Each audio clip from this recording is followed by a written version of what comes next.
Di si, jebote, ono, kaj? A nemoj me, nije mi nikakav dan. Daj. Kaj? Ma Ne ide niš ti mi baš, ne jer ti ne... Ništa mi ne. Vidim, ne ide ti ni piva, a jebote, lep. Kurac, piješ to. Papak, daj nam dvije ovo, za frenda, da se malo raspoloži, može? Je, raspoložit ću se, da. Može, sad ću dva, se ova isto. Znaš kakav dan, čovječ. Kaj je bilo? Pa dođemo, odeš na posao, normalno, ko svaki dan dođeš na posao, kažu ti dobio si otkaz, višak si radne snage, ajmo ga. Otkaz, ne me jeba. Da. I? A niš, krenem doma, razbijem auto po putu. Sorry, Pa kaj se nije, smijem. da, nije da je smiješno. Pješke dođem doma i kak sam radim došao s posla, žena sa najboljim frendom u krevetu. Eto, to za tek. Nemoj me, Eto. s najboljim frendom. Da. Kurac, Isuse. A kaj ću čovječe, išao sam se šiknut, ajmo, bog. Kaj šiknut?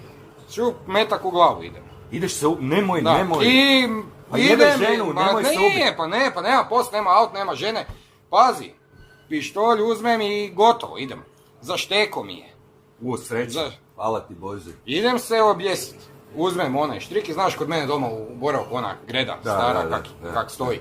Zavežem na stol, bacam se dole i kuća mi je nikakva. Tak i ona, pukla greda.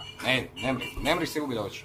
Aj jebem ti, koje ti Ajde, probleme imaš? Aj niš, rekao evo doću sad tu na cugu, u zadnju pivu u životu, idem popit, stavim si otrov u pivu da se otrujem i doći ti popiješ mi pivu i u tebe sam se razočarao, odi u kurac i ti više.